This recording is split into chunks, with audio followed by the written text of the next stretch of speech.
जो है बिल आया उसको लेकर विरोध भी किया, किस प्रकार से बिल के अंदर त्रुटियां नजर आ रही है आपको? देखिए, महिला आरक्षण का जो बिल था 2023 में, भारतीय जनता पार्टी एनडीए की सरकार महिला आरक्षण बिल लेकर आई तो हम सब ने उस बिल का समर्थन किया था।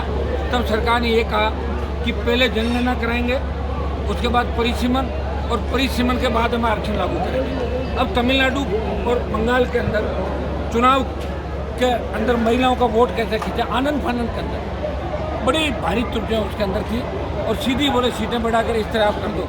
हम लोगों ने कहा कि 543 जो MP है उनके अंदर साहब सीधा आरक्षण दे दो, और यह जनगणना करा के OBC का भी SC/ST की तर्ज में MLA MP के अंदर आरक्षण दो। ये हमारा एजेंडा था, और गलत तरीके से परिसीमन नहीं हो तो सरकार को कौन सा पास कराना था? सरकार को तो मैसेज देना था। वो अगर कराना होता तो 23 का जो बिल पास किया है उसको एक्ट को या आप लागू कर देते 23 वाले को, अपना महिलाओं का आरक्षण मिल जाता। महिला आरक्षण अगर दिलाना चाहते तो 14 में मोदी थे, 19 में थे, अब आगे दे दे तो कौन रोक रहा है इनको? टिकट दे दो महिलाओं को, उतनी कुछ हम तो कह रहे हैं दे दो, बीजेपी कौन मना कर रहा है? सिर्फ महिला आरक्षण का झुंझुना पकड़ा के महिलाओं के वोट बटोरने की साजिश इनकी थी, वो साजिश नाकाम हो गई, विपक्ष से नाकाम हो गई। राजस्थान के मुख्यमंत्री भजनलाल शर्मा का भी एक भाषण वायरल हो रहा है, वीडियो वायरल हो रहा है, जिसमें वो कह रहे हैं कि किसान तो साल में 20-25 दिन काम करता है, उसको पूरे प्रदेश में विरोध हो रहा है। दिल्ली वाले भी सीरियस नहीं ले रहे हैं, इनको हटा देंगे जल्दी, और अगर इसको रख दिया तो कांग्रेस की जो न्यूनतम 21 सीट आई है, ये 10 सीट भारतीय जनता पार्टी की आएगी 28 के चुनाव करने। भारतीय जनता पार्टी जैसे ही बंगाल और तमिलनाडु का रिजल्ट आएगा तो उसके बाद भजनलाल को फ्री कर देगी, पहले जो काम करते थे उसी काम पर इनको वापस लगा देंगे। बाद में रिफाइनरी का उद्घाटन होना था, करोड़ों रुपए व्यवस्था में लगे, उसके बीच आग लग गई। सारी इंटेलिजेंसी का फेल्योर, राजस्थान सरकार का फेल्योर, पेट्रोलियम डिपार्टमेंट का फेल्योर, और सबसे बड़ा भजनलाल जी जो पनौती है राजस्थान के अंदर, ये जहाँ भी जाएगा ऐसी घटनाएं होगी, और राजस्थान अगर लंबा समय रहेगा तो बर्बाद हो जाएगा। इसलिए हम तो चाहते हैं कि अगर मोदी जी अगर इनको नहीं हटाते तो हम लोग बड़ा आंदोलन राजस्थान में करें, भजनलाल हटाओ, राजस्थान बचाओ। बजरी को लेकर आप लगातार आंदोलन कर रहे हैं। अभी वर्तमान में अगर देखा जाए तो महीने 1.5 महीने पहले जो बजरी के 8 डंपर पकड़े गए थे, जो DST कह रही है कि हमने थानों को सुपुर्द कर दिया, उसके बावजूद वो गायब है। डंपर छोड़ दिए थे, ये सूचना हमारे पास आई थी, उसकी जाँच करवा रहे हैं। और दूसरा, कल परसों में भी जो एक माइन है उसमें 7-8 डंपर कल पकड़वाए, तो क्या लग गई है। और बजरी की जो मैनुअल और ड्रोन सर्वे हुए, कुछ एमई इस तरह के जो लोग हैं, नागौर एमई गोटन, ये सब मिले हुए। सरकार हमारे खिलाफ है और कांग्रेस बीजेपी की गोदी में बैठी है, लेकिन बजरी की माइंस भी निरस्त कराएंगे, और इस माइंस माफिया जो जिनके खिलाफ आंदोलन था उनका दिमाग ठीक करेंगे।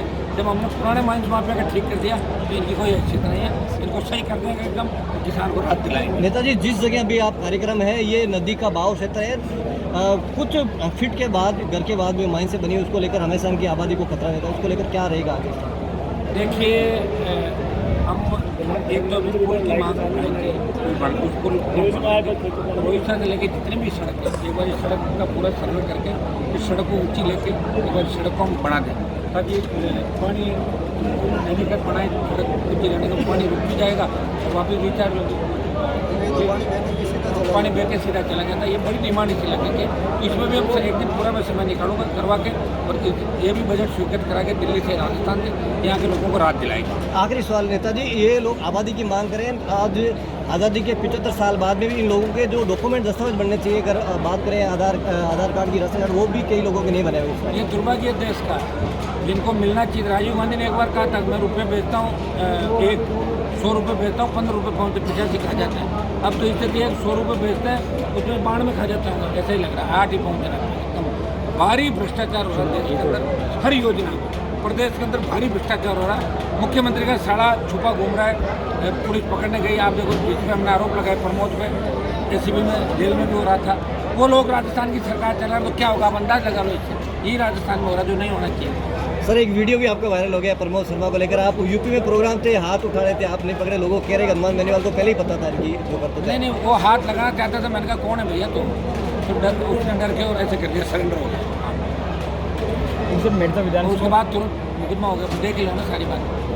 एक सिर्फ मेड़ता विधानसभा जितनी भी रोडें बन रही वो महीने भर में टूट रही। अभी मेड़ता के MLA साहब तो आपको पता है किन चीज़ों में व्यस्त हो रहे हैं, देखा नहीं आपने? ये सब वीडियो वायरल हो रहा है, लोग तो मान ही नहीं रहे कि MLA लोग है साहब, ये तो कोई खुद ही कोई जैसे होगा रामलीला वाला, जो इस तरह लेडीज के उनको नचा रहा है, उनके माला डाल रहा है, उनको उठा रहा है। ये भोंडा प्रदर्शन जो मेड़ता के अंदर हुआ, मेड़ता की नाक कटा दी।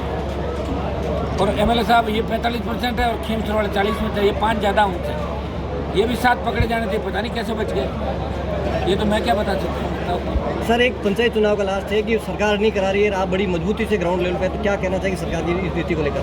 देखिए, ये तो गहलोत ने भी पंचायत चुनाव अलग अलग चरण में करा के सत्यानाश कर दिया राजस्थान का, और वो काम भजन लाल कर रहे हैं। वसुंधरा गहलोत ने लूटा और बचा खुचा भजन लाल लूट के चले जाएंगे राजस्थान। और अब 28 के अंदर ये नौजवान तय करेगा कि राजस्थान को ठीक करना है, और जिस दिन सत्ता में हमारी भागीदारी होगी आपके सारे सवालों का जवाब मिल जाएगा और आपको वो सवाल ही नहीं मिलेंगे।